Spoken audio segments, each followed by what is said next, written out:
If you need an explosive offense or a lockdown defense, we've got you. Our attention to detail will elevate your game and help you win consistently starting today. So head over to acemadden.com and make sure to use code ACE for 15% off any membership. Hello, gentlemen. Today I'm going to break down a few different plays out of Gun MTY Saint, which is one of my all-time favorite formations. I gave you guys a free mini scheme out of this a couple years ago. I believe it was Madden 21. So if you've been around with me for that long, you probably recognize this formation. Also, if you watch King Wolf, a lot of people who watch King Wolf also watch me and vice versa. He's in the Saints playbook a lot. He uses this formation as well. And I figure I should post more Saints plays because it's one of the most popular playbooks, and a lot of our viewers are actually in the Saints playbook. And so this will just kind of be an ongoing effort to help you guys out, collaborate a little bit. But yeah, King Wolf's awesome. If you guys want to check him out, link to his channel's in the description. And, you know, just subscribe. He posts really good gameplay as well as tips. So if you like my channel, you'll definitely love his. Anyways, I'm going to break down a few different plays out of Gun MTY Saint. And like I said, Saints playbook. So the first play is actually going to be Y stick. This is going to be the exact same setup as I used a couple years ago. And it's actually insanely good. So we're going to put the running back on an out route. We're going to put the tight end on an out route. And then we're going to slant our slot receiver on the right. So your play should look like this. We're about to motion Julio Jones in a step. But let me just kind of break down what you're looking for here. The only way to really stop this formation, in my opinion, is to blitz off one of the slots. And, you know, it needs to be out of like $1 because you need a send 4 that comes in clean versus 5. You can't block the tight end. He's in a stagger stance. So he's going to be on routes. And you can motion people. You can motion him across and then I believe block him, or you can motion the running back in. But to have this exact look, you can't block anybody. So that's the way to kind of slow down this formation, is have $1 and blitz one of the slot cornerbacks. But if they don't do that, it's going to just be so easy, guys. Look over the middle of the field for the high-low between the slant and this kind of post. I don't know how Julio dropped that. But, guys, the spacing is so good. Something is going to be open. So right here, this is going to be a man blitz. The way I think about this now in Madden 23 is if it's a man blitz, I'm probably going to ag glitch because I don't want to make a quick read over the middle of the field. So I'm just going to do it like this. I'm just going to look to the outside. I'm just going to do this. Boom. Don't come down with it, but it's a super safe throw and you have a chance if you have a receiver that's over 6'2". And the way you do that, if you guys haven't watched my ag tutorial, all you're going to do is hold LB or L1. And then point your left stick to the sideline at about 1 o'clock if it's the right sideline. And then if it's the left sideline, 11 o'clock. Hopefully that makes sense to you guys. If you have any questions, please let me know in the comments. So just run it like this. Okay, so the linebackers end up dropping out. I believe Tristan Wirfs got absolutely destroyed. It kind of expedited that throw a little bit. But you're just going to have to take my word for it, guys. This play is insane spacing. This is also a really sharp corner. He's going to get separation versus man, especially if he has Slotto or short and elite. And you can always ag glitch over there on the right sideline. That's always going to be an option for you. Just wait till he turns his back, of course. I didn't mention that when I explained how to do it. But, yeah. You can also throw to the tight end as well. I'd say he's probably the guy I throw to least outside of the running back.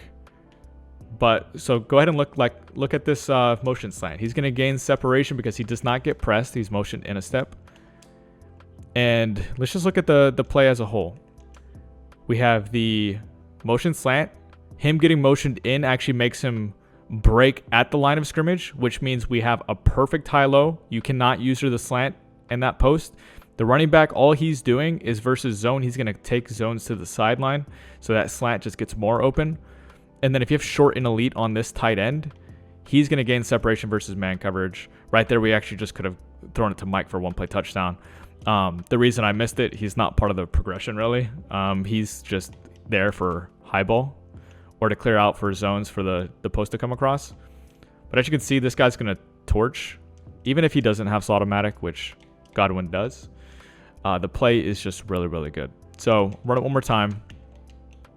Looks like it might be a cover 2. Let's go ahead and look. Should have the slant right here. It's just extremely easy. So let's go ahead and move on to the next play, which is going to be a really good ag ball play. If I could find it. Saints under. And this is a play that, honestly, you can just run it stock. The guy you can change is going to be Y, which is Godwin. You could put him on really whatever you want. Leaving him on this route is totally fine. It's actually really good spacing and timing. You could put him on a slant. You could put him on an in route. You could put him on a whip.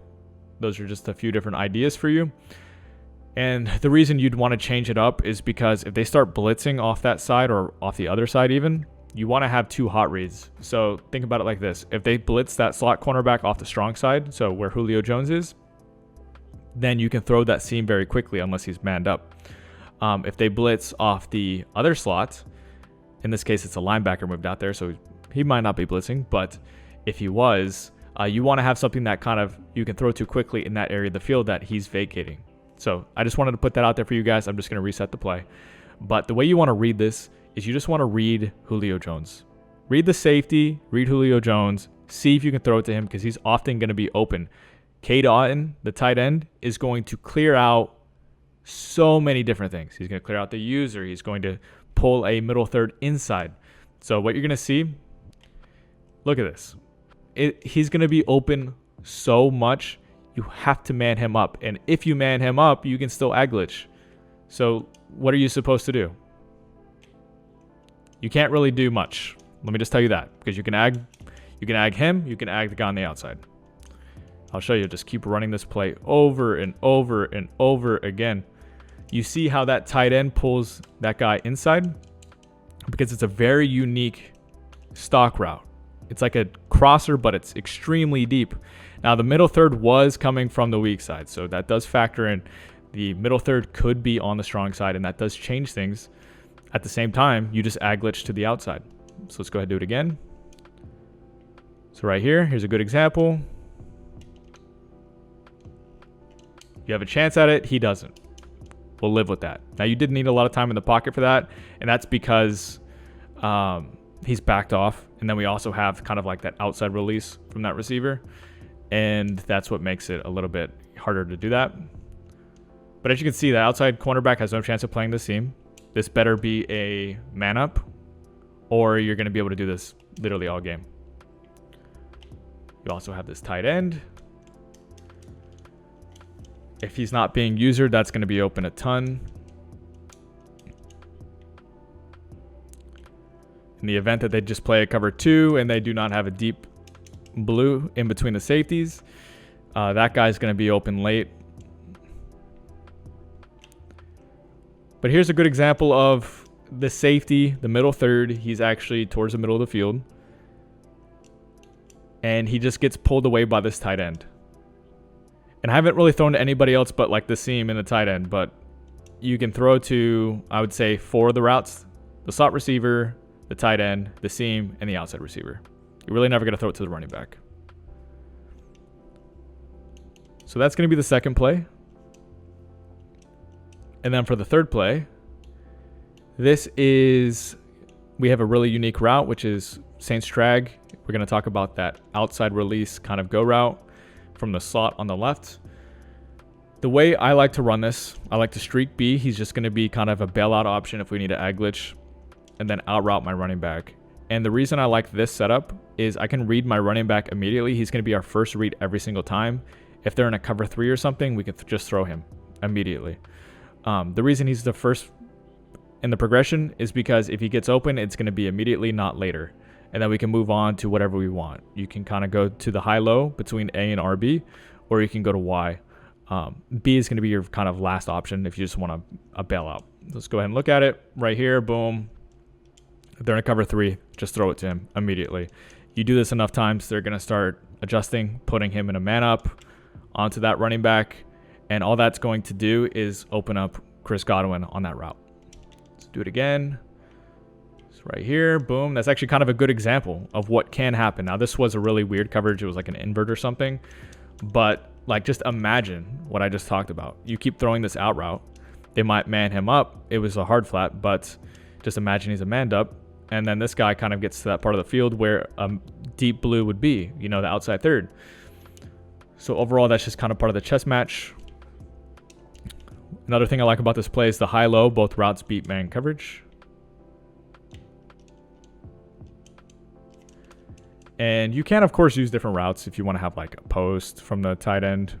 Or, yeah, I would say a post would be fine. I wouldn't really use a crosser, even though you could.